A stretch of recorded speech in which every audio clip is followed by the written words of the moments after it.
Olá, meus amigos, tudo de bom com vocês? Cá estamos novamente para trazer para vocês mais um capítulo do livro Respostas da Vida, do André Luiz, psicografado pelo Chico Xavier. Está aparecendo aí na legenda embaixo, né? Como vocês já conhecem, ou aqueles que ainda não conhecem, não custa lembrar, que é um livro que foi psicografado pelo Chico lá pelos idos de 1975. Então é um livro que já tem quase 40 anos, mas é um livro muito atual. Ele procura responder questões do nosso dia a dia, né?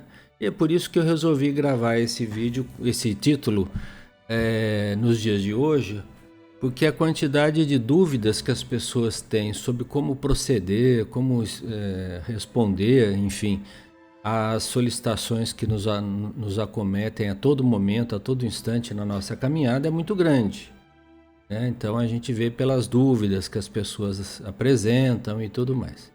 Então, esse livro foi escrito assim,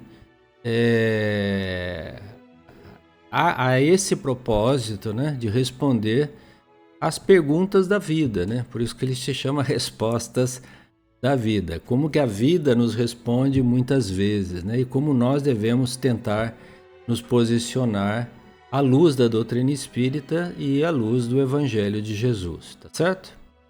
É uma coisa muito singela, como sempre eu digo aqui para todos, né? Para aqueles que gostarem, deixem aí o seu like, se inscrevam no canal. Se puderem compartilhar com pessoas de outros lugares, amigos, familiares que possam eventualmente gostar desse conteúdo, que o façam, né?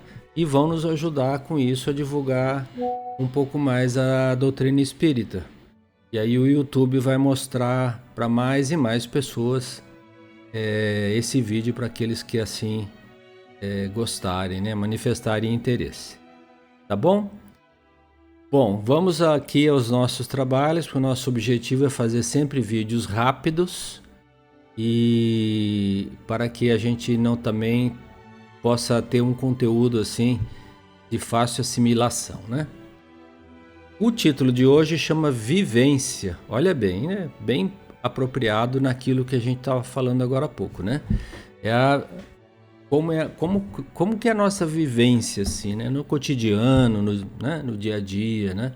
Então, o André Luiz traz aqui algumas sugestões para a gente sobre como viver, né? Como compartilhar o mesmo espaço, o mesmo tempo com algumas pessoas queridas da família, do trabalho, enfim, na nossa ONG, no nosso culto religioso, em qualquer lugar da nossa vida.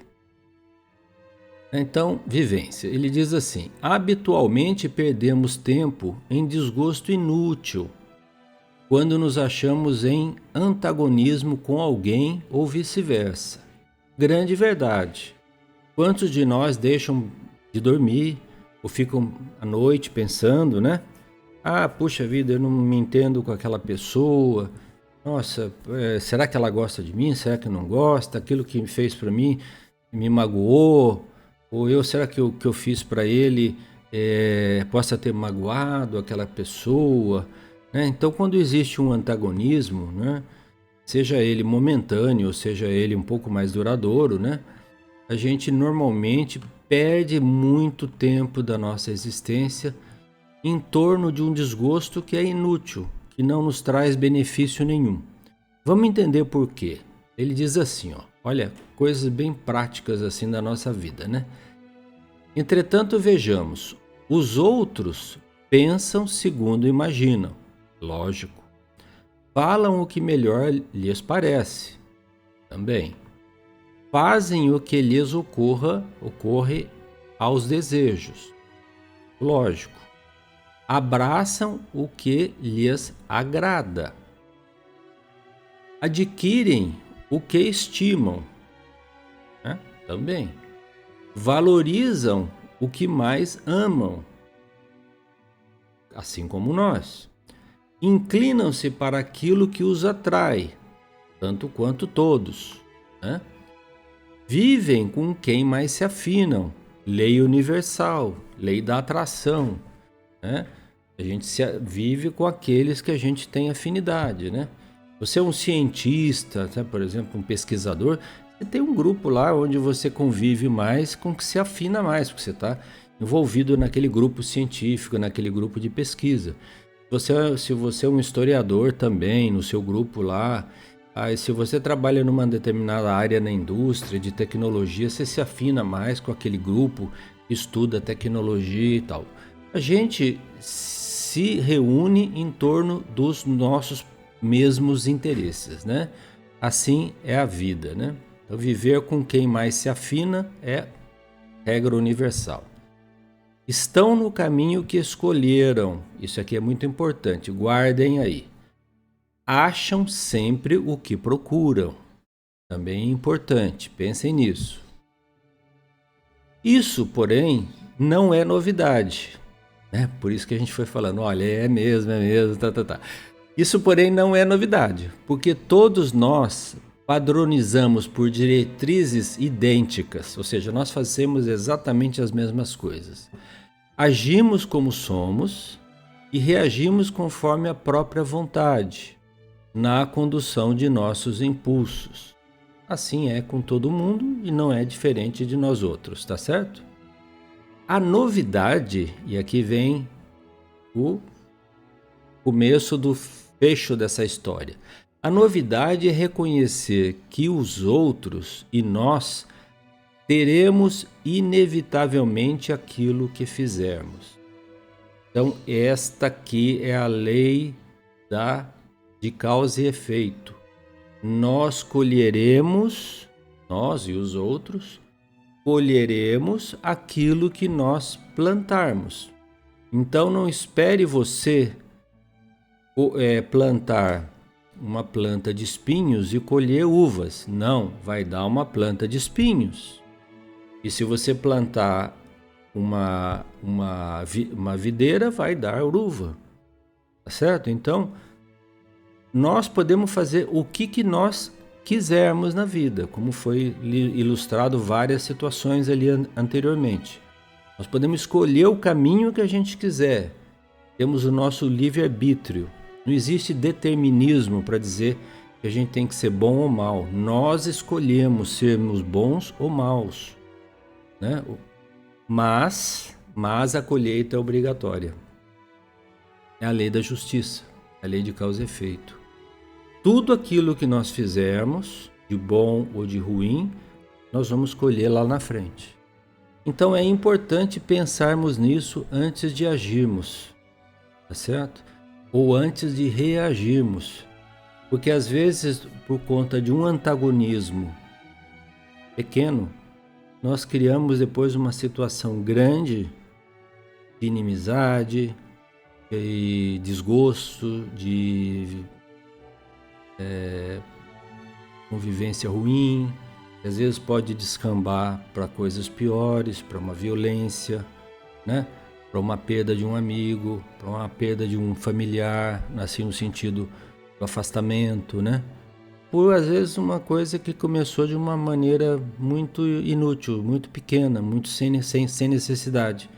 Mas nós alimentamos aquilo através do pensamento e, logicamente, toda vez que nós fazemos isso, eu sempre digo isso aqui nos nossos vídeos, a gente também atrai do mundo espiritual espíritos, né? Espíritos de pessoas que pensam também daquela forma. Então eles vão nutrir, tanto quanto nós, raiva, rebeldia, indignação, pensamentos negativos. Tudo aquilo que a gente pensar, eles vão nutrir e vão nos alimentar com essa mesma coisa. A gente entra muitas e muitas vezes, se não tomarmos cuidado mental, né, com esse pensamento, numa espiral muito negativa, que pode levar lá no fim a infelicidade, tragédias, desgostos, depressão, tristeza, né? É importante a gente cuidar desse lado da nossa vida, tá certo? Então, o André Luiz, ele diz assim, alcançando a certeza disso, quer dizer, tendo esse entendimento, vale acima de tudo auxiliarmos-nos reciprocamente, sem queixas uns dos outros, de vez que nenhum de nós consegue aperfeiçoamento próprio, senão à custa de numerosas experiências. Né? Então está falando o quê? Que nós não vamos conseguir evoluir se não tivermos múltiplas experiências. São as experiências reencarnatórias. E nós precisamos de auxiliar um ao outro mutuamente, sem queixas e sem pré-julgamentos também, né? Porque quem somos nós para julgar alguém, né? Lembrem-se da passagem do Evangelho que foi levado para o Cristo a mulher adúltera. Lembram dessa passagem? Se não lembra, eu vou lembrar aqui rapidinho para vocês. Levaram para o Cristo numa praça pública lá em Jerusalém, se eu não me engano, uma mulher adúltera. Uma multidão se formou em volta e a lei mosaica, lei vigente na época, entre os hebreus, entre os judeus da época, era que esse tipo de comportamento, eles chamavam de pecado, era resolvido à custa de pedradas, muitas vezes até a morte. Então eles levaram a mulher adúltera para o Cristo e disse: olha, essa aqui foi pega em adultério, né? A lei manda apedrejá-lo. O que você recomenda? Aí o Cristo viu que aquilo era uma certa forma pegadinha para ele, que queriam que dissesse que ele teria que apedrejar. E se ele falasse o contrário, ele estaria indo contra a lei mosaica. Então Cristo parou, conta os historiadores, principalmente Humberto de Campos, no livro Boa Nova, é de onde eu estou extraindo esses comentários aqui, começou a escrever com o dedo na areia, assim, e as pessoas, de forma impulsiva, então, o que dizes, né? Por que não responde logo? Aí o Cristo ficou de pé e falou aquela célebre frase, né? Então, ok, quem tiver sem pecado, atira a primeira pedra. Certo? Silêncio geral. Silêncio geral. Né? Aí os mais velhos, mais experientes foram se afastando. Depois os jovens, não ficou ninguém. Ele virou para a mulher e falou: eles não te condenaram, eu também não te condeno. Mas vais e não peques mais, para que não te aconteça algo pior. Vejam vocês que inteligência teve o Cristo para sair dessa encruzilhada. Ele não foi contra a lei mosaica, mas ele conhecia a natureza humana, sabia que no coração daquelas pessoas tinham erros, tinham culpas. Então como que eles podiam querer julgar aquela mulher? Tanto que não ficou ninguém atirou a primeira pedra. E ele não foi contra a lei mosaica, né? Mas, importante dizer, ou relembrar, que o conselho que ele deu para ela foi muito mais importante.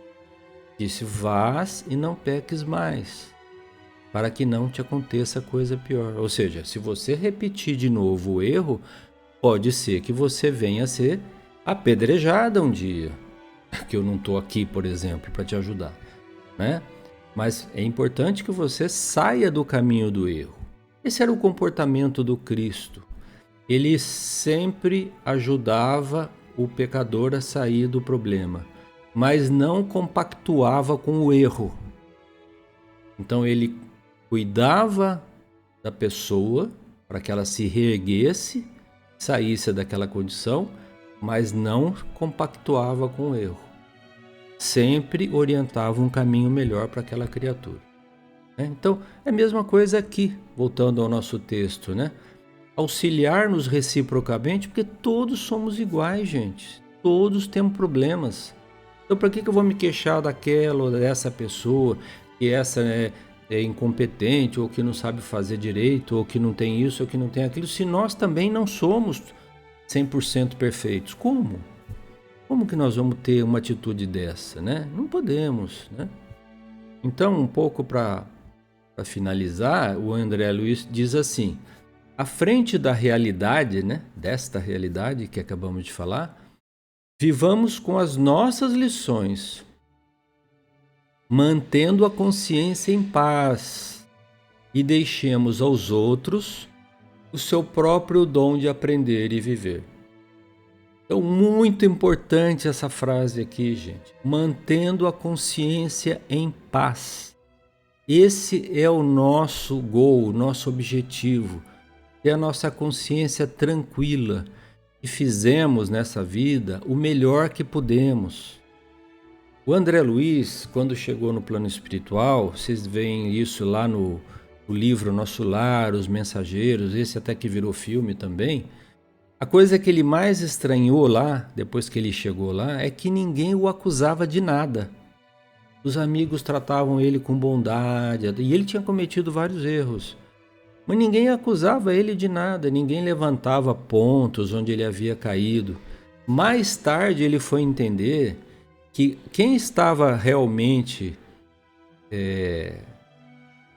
o acusando, digamos assim, né, porque ele percebia a diferença de brilho da aura do espírito dele em relação aos demais, a dele era escura e os outros eram claras, era a consciência dele, as coisas erradas que ele havia feito, mas ninguém criticava. Então, gente, depois da morte não tem juízes, não tem ninguém preparando lá um livro para dizer, olha, que você errou isso, você errou aquilo, fez isso de bom, isso de bom. Não existe isso.